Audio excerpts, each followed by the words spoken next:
Hello everybody, Ben here today, and as you can see behind me, yesterday PawPaw used his new saw to cut down the tops of the crepe myrtles. And in my opinion, this was kind of needed because the crepe myrtles have had a lot of issues recently. Some of them have had some infections from too much mold, too much water, especially with the flooding we had and all the rain we had over the summer. And of course, Hurricane Beryl came through and messed a lot of them up and tore them up and messed up their branches and made everything, made them, they were straight, but then the hurricane, tore them up and they were all over the place. But now, so we have these limbs here, we have those here, and there's some more back here that need to be cut.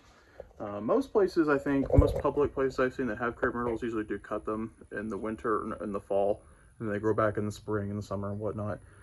So I guess it's good that they needed a good cutting for the first time in forever. But yeah, so all these limbs need to be picked up. And for those who don't know, I've been picking up limbs my whole life.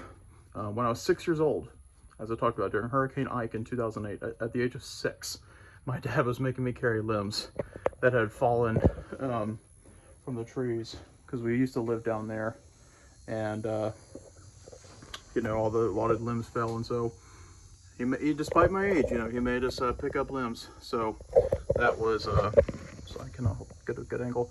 But yeah, so I've been picking up limbs my whole life. Also, we cleared a lot down there because we used to live where the gray barn is, and then we moved from, let me get there.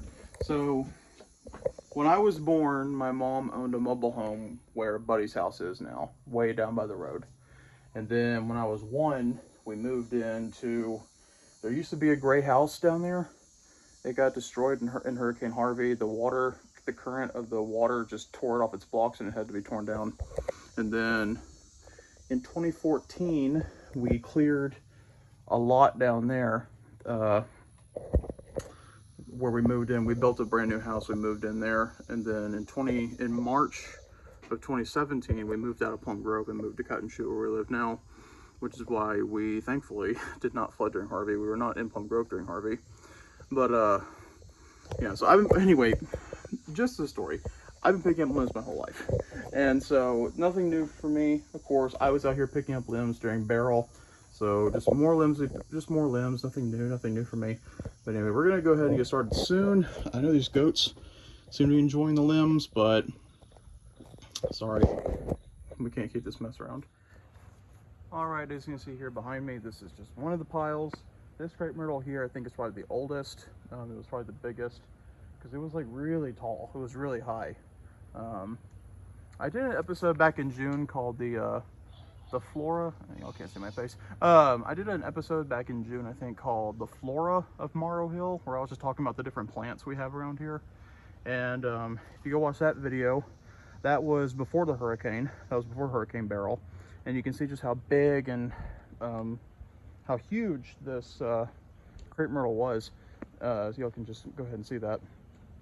Probably some of my older videos too. This crepe myrtle might have been in the background, so y'all could have seen how big it was. But yeah, this is the first pile, and we're gonna go ahead and try to remove this one because we got a lot of stuff here too. This sycamore tree, as you can see behind me, has been having issues too. It's kind of getting sick, so I don't know what we're gonna have to do about that eventually. I mean, Daniel and Lou behind the camera have 2 giant sycamores at their house, and they're big and healthy, but this one's kind of sick for some reason. But anyway, we're gonna go ahead and get started right now. It's starting to get hot out here. Despite it being, oh yeah, another thing to know, here in Southeast Texas, it doesn't get cool until like, October nowadays. Occasionally, we'll have a cold front come through around like September 25th or so, around my birthday after the equinox. But this year, it's kind of coming in late. But anyway, let's get started.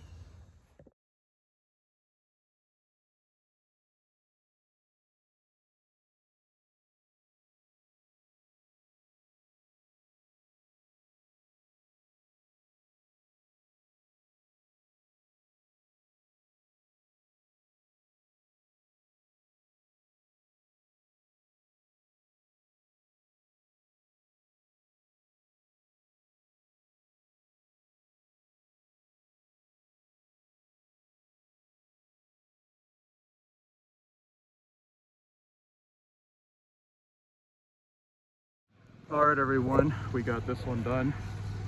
Got all the excuse me.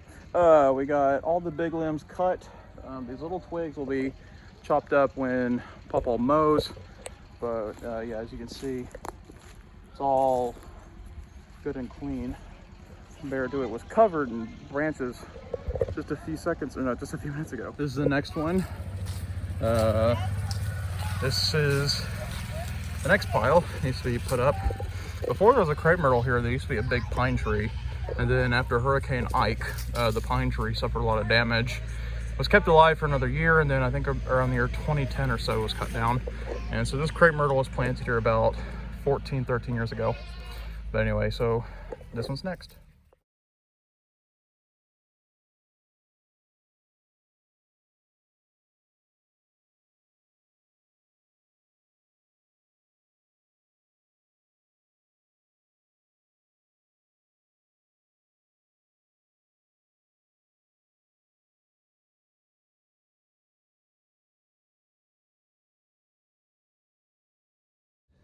And here we go. Got all these limbs that were all over the place through here have all been put onto the pile, as you can all see right there. And the next one is all this right here. This crepe myrtle, wait, not this one right here. Whoops, keep hitting the stick. This one right here was pruned, I think it was like right after the hurricane, because it got damaged pretty bad in the wind. It also had a fungus on it that was kind of rotting it away, and it was caused by the excessive moisture from all the water and rain we were having and the floods that we were having earlier around May and June. And so Pop trimmed it and sprayed it with a chemical to kill the fungus. And so this one is not big like the other ones were, but this one will probably be trimmed probably later on in the year, probably maybe like next month or November before the winter. Because you are supposed to, as I said, you are supposed to prune crepe myrtles every autumn, around like October or November. This one right here was sick too, as you can see. Look how black. Look at this. Look how black that bark is. That is not supposed to happen. The leaves are all dying and turning black. So this is not supposed to happen with crepe myrtles. I'm sorry, my phone is attached to a stick, so I keep hitting it with my legs. So this one was good, it was sick, and it's glad that it was cut, because it needed to be sprayed too. That's probably what we'll do soon, is this crepe myrtle right here needs to be sprayed, because it has an infection too that needs to be taken care of. But it's good that it got pruned finally. But yeah, this is the last pile, as you can see. We'll be taking to this pile, and we're gonna go get started right now.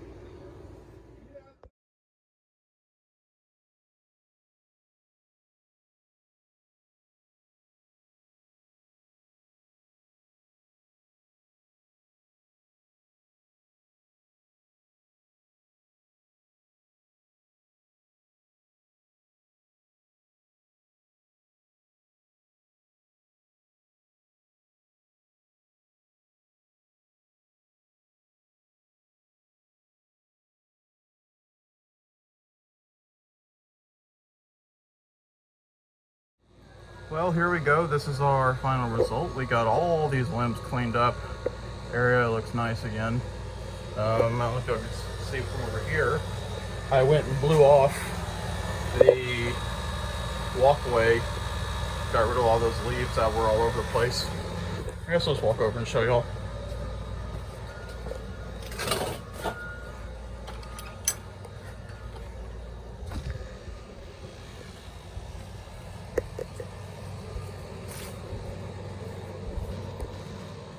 Anyway, yeah, here we go. This is a better look. Got all the leaves and other stuff that was just laying on this walkway all blown off, so that's good. But anyway, I guess Pop and I are gonna start moving these limbs with this tractor in just a minute. It's on the phone right now, but whenever he gets off, we're gonna start. And ladies and gentlemen, there we have it. We got all these tallow branches, tallow branches too, but crepe myrtle branches all cleared away. As you can see back here too. Yeah, all cleared away. all nice and good. But we got them all moved to the burn pile back there behind that fence. You can't see it, but it's behind that fence in the back area. We got that all cleared out, and well, that's it for today. So nice and good. Everything looks nice and good. And I don't know yet, but I think we should prune that probably next month or so, come October. So I don't know, we'll see what happens though, but that's it. As you can see, it's still very warm here in Southeast Texas, still very hot. But yeah, as you can see, I don't know why this lighting is weird. It makes my eyes look so dark. They're usually not this dark. I don't know, lighting's weird. But anyway, hope you enjoyed this video today. Hope y'all liked it. And we got everything cleaned up, which is nice because these things have been needing to get trimmed for a while. But anyway, thank y'all for tuning in today to another episode of the daily life and adventures of Ben. Hope y'all tune in next time, and as always, thank you.